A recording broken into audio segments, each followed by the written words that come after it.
นิสยปัจจโยปุเรสังกปัจจโยปัสสะชาลปัจจโยอาเสวนโยวิภังกปัจจโยอาหารปัจจโยอินทริยปัจจโยชาลปัจจโยมาคปัจจโยสัมปยุตตปัจจโยวิปยุตตปัจจโยอาทิปัจจโยนาทิปัจจโยวิหัตปัจจโยอวิหัตปัจจโย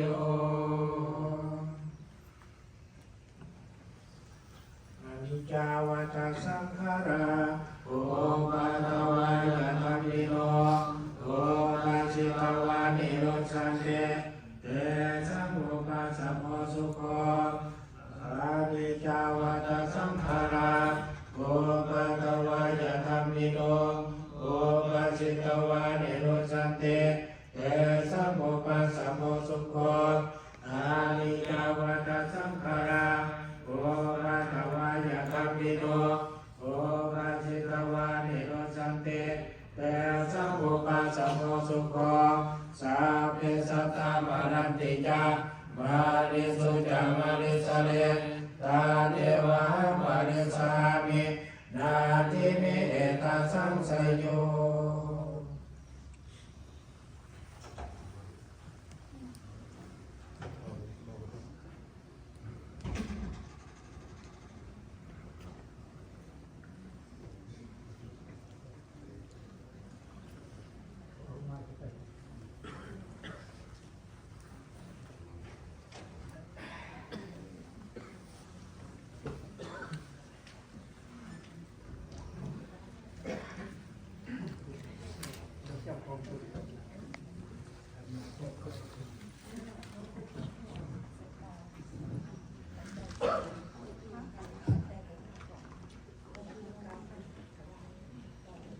ย่อตุนกระฝึกเรื่องมัน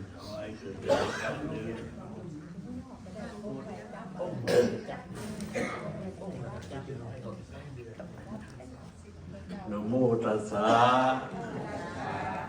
ภะคะวะโตอะระหะโตสัมมาสัมพุทธัสสะนะโมตัสสะภะคะวะโตอะระหะโตสัมมาสัมพุทธัสสะนะโมตัสสะภะคะวะโตอะระหะโตสัมมาสัมพุทธัสสะอิมานิมายังพันเตกัปปาลุขังสาปริวารังภิกขุสังกัสสะโอโดสญามะสาธุโนพันเตภิกขุสังโฆมานีกัปปาลุขังสาปริวารังปฏิคันหาตุอัมมากันเจวะมะกาภิตุอาทินันจาญาตกานัง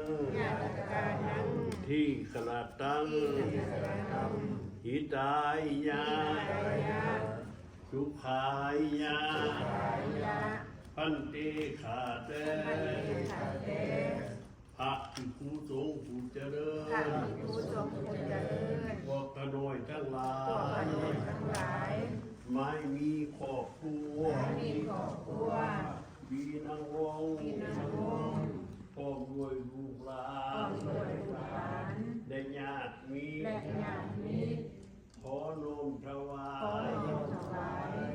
ต้นกระพึกเงินพร้อมด้วยเครื่องบริวารทั้งหลายเหล่านี้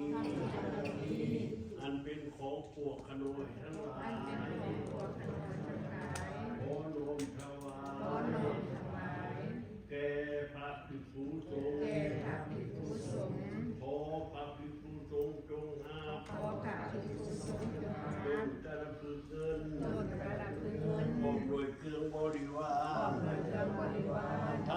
ล่านี้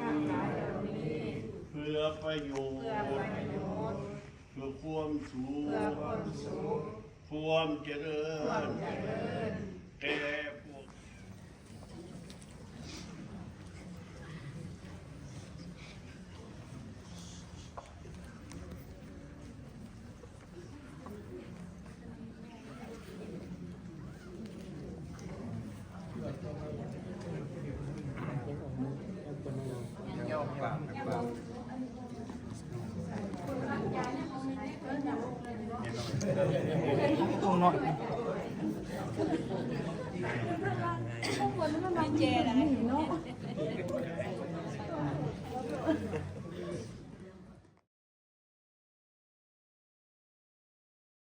ธรรมรามตลอดถึงคณะสงฆ์ทั้งเวททุกอาทุกองค์ก็ขอเจริญสุขมายังญาติธรรมทุกท่านที่ได้เสียสละเวลามีค่าได้มาร่วมพิธีเมียนค่าทรงสการประกอบพิธีทางศาสนาหรือว่าบำเพ็ญบุญครั้งสุดท้ายเมื่อนี้ก็ถือว่าเป็นวันสำคัญอีกมื้อหนึ่งของครอบครัวปีนั่งวงเป็นเหตุสูญเสียบุคคลสำคัญในครอบครัวไปก็คือแม่ศรีนั่งปีนั่งวงซึ่งมันก็ได้อาศัยชีวิตอยู่ในโลกมนุษย์เท่านี้มายาวนานถือว่าเป็นผู้ที่มีบุญหลายสายยาวอายุเป็นซ้ำกันกับพระพุทธเจ้าก็คือ80 ปีเพราะฉะนั้นเพิ่นก็สร้างบุญบารมีมาหลายถึงการถึงเวลาเพิ่นบอกว่าการเกิดแก่เจ็บตายก็เป็นสัจธรรมของชีวิตที่ว่าอยู่ก็บ่สามารถสิอยู่เป็นอมตะอยู่คำฟ้าได้เพราะฉะนั้นถึงการถึงเวลาก็ต้องจากโลกนี้ไปสำหรับคนเฮาที่เกิดขึ้นในโลกคือกันกับเฮาไปเซาห้องแฮมแต่ละคนก็เส้นสัญญาเพราะเขาว่าซ้ำกันผู้ที่มีบุญหลายก็สัญญายาวแน่ผู้ที่มีบุญน้อยก็สัญญาน้อยก็คือตอนง่ายๆออกเพราะฉะนั้นการมาเวียนว่ายแต่เกิดที่ว่าการสงสารในโลกมนุษย์เฮาก็ต้องอิงอาศัยบุญบารมีที่สร้างมาตั้งแต่อดีตชาติหนหลังอยู่มีบุญมีกุศลแล้วทุกอย่างทำยังจะเจริญก้าวหน้าชีวิตก็ยืนยาวเพราะว่าสุขภาพกายก็แข็งแรงเฮ็ดหยังทำยังก็เจริญก้าวหน้าอันคือผู้มีบุญเพราะฉะนั้นการสร้างบุญสร้างกุศลก็ถือว่าเป็นสิ่งที่ดีงามสำหรับผู้ที่จากโลกนี้ไปหรือว่าผู้ที่ยังมีชีวิตอยู่การที่เขาได้เห็นกันต่อไปมาหาสู้กันใดเขาก็สามารถซอยเรือบางแง่กันไปตามเหตุตามปัจจัยเป็นว่าพวกเขาถือว่าเป็นพี่น้องบ้านหนึ่งเมืองเดียวกันย่ำขาดคนจะเป็นกับเบื้องแง่กันไว้ย่ำมือมั่วและนั่งมวยกับห้อมกันเมียนขาบสงซวยเขาจุดพร้อมทำบุญหายทรงถึงหลังจากเป็นว่าไฟได้ไฟหนึ่งในจากโลกนี้ไปพิมพ์หางว่างขังไปแล้วผู้ที่ยังมีชีวิตอยู่ก็ต้องเรื่องแง่ดูแลถึงว่าประกอบพิธีทั้งศาสนาพุทธศาสนาก็ได้สอนในเข้าหนังของเป็นบุญในเบื้องต้นหลังจากคนเสียชีวิตลงทางเจ้าภาพหรือว่าผู้ที่เป็นลูกหลานก็ได้อาราธนาประสงค์ไปสวดพระพิธรรมสวดยอดมุกบำเพ็ญกุศลให้ครบตามมีข้อประเพณี3 คืนสำหรับมือนี้ก็คือว่าเป็นมือสุดท้ายที่ว่าพวกเข้าได้มาต่อห้องกันอีกว่าละหนึ่งได้มาเมียนข่าวทรงสการเพื่อให้ดวงวิญญาณของเธอนั้นไปสู่ภพภูมิที่ดีสัญญาลูกหลานผู้ที่เกิดมายังรุ่นได้เสียสละเพื่อแห้งตลอดทั้งญาติพี่น้องที่ว่าสัญจรมาจากจิตทั้ง4ได้มาต่อห้องพ่วงสามัญสมาธิกันแบ่งเบาความทุกโศกในจิตใจตลอดถึงได้มาซอยกันซอยเนื้อซอยแห้งคนละไม้ละมือเพื่อที่ว่าเป็นการเมียนข่าวทรงสการหรือว่าบำเพ็ญบุญให้แก่ดวงวิญญาณของแม่ศรีนั่งปีนั่งวงก็คือว่าเป็นกุศลที่เป็นได้สร้างสมบูรณ์ร่วมมากตั้งแต่อดีตจนถึงในปัจจุบันศาสตร์นี้ตามที่เห็นก็คือว่าจะมีความรู้สึกว่าก็คือสิพอต่ำก็90%ก็คือว่ามันก็คือสิไปสู่สุคติเพราะว่าเป็นสร้างกุศลคุณงามความดีมาหลายพอประมาณเพราะว่าสิการมาคำว่าปีที่แล้วมันจะเป็นตัวความดีสมาธิแล้วก็ถอดถวายมันจะสำนึกธรรมตัวในอีกแบบหนึ่งเพราะฉะนั้นจะด้วยบุญกุศลคุณงามความดีที่เป็นสร้างมาตลอดถึงญาติธรรมของการเสด็จมาต่อห้องแห่งนี้โดยสัทธาที่ในการของพวงงานความเพียรบุญหรือว่าความเพียรที่ว่าทรงการนักเรียนขอให้ที่บ้านคุ้มครองให้ดวงวิญญาณของแม่ศรีนั่งปีละวงจงไปจุติอยู่ในสวรรค์ของสวรรค์ท่องเทวโลกขอให้บุญกุศลทั้งหลายที่พวกเขาได้มาซอยกันบำเพ็ญในมือนี้จงไปสู้คำน้ำอยู่ทรงน้ำก็ขอให้ตลอดถึงพวกเขาทุกท่านที่ได้เสียสละเวลามาห่วงในงานชาปนกิจใน รือว่าบำเพ็ญกุศลเพียงขาบสมการในวันนี้ก็ขอให้บุญกุศลทั้งหลายจงมาให้ผลให้พวกเราทุกๆคนจงมีแต่ความสุขความเจริญมีสุขภาพกายที่แข็งแรงก็เจริญด้วยอายุวันนะสุขะพละทุกท่านทุกคนเถิด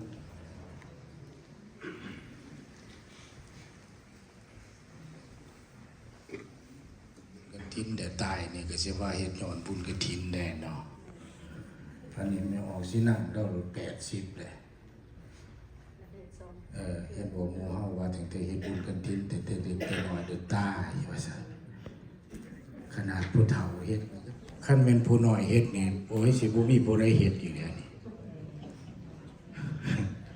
อันเนี้ยเพิ่นบอกว่าเมื่อคือจังสิตีนี่ผู้ใดสิได้กำไรผู้ใดสิขาดทุนเพิ่นว่าได้มาเป็นมนุษย์สาบสูงสมุฟ้าผู้ใดเกิดมาเป็นมนุษย์แล้วก็เมาได้เฮ็ดแต่แนวบ่ดีเห็นบ่เดี๋ยวนี้นี่กรรมพวกได้เฮ็ดบ่ดีทั้งหลายนี่พวกน่ะเขาจับส่งเมื่อได้เบิดมันก็สิเหลือแต่พวกได้บ่ได้เฮ็ดทันทีนี่เอาปลามาลุมๆดอนๆเขาจะบอกว่าผู้ใดทำดินดีไว้ร่างค่ำเขียนใส่ไผทำสัวไว้เทพให้ทานจำนำเอาไปเขียนไว้แนวใดบ่สะอาดสะอาดว่านังเนาเปื้อนมาเหือนสาบสะอ้างเพิ่นว่าผู้ใดเฮ็ดบ่ดีเฮ็ดบ่มีดีกาเขาดีโพดไปบางคนนี่ทำผิดมาตั้งแต่เท่าไรปีเนี่ยห้องก็มาจับเพิ่นจะว่าไผทำดีไว้ร่างค่ำเขียนใส่ผู้ใดเฮ็ดดีเขาบันทึกในสิ่งดีๆไว้ผู้ใดทำสัวไว้เทพให้ทางเจ้านำเอาไปเขียนไว้แนวใดบ่สะอาดสาดว่านังเนาเปื้อนมาเหือนสาบสะอ้างเขาเขียนใส่นังมาเนาไว้ให้ระวังมัน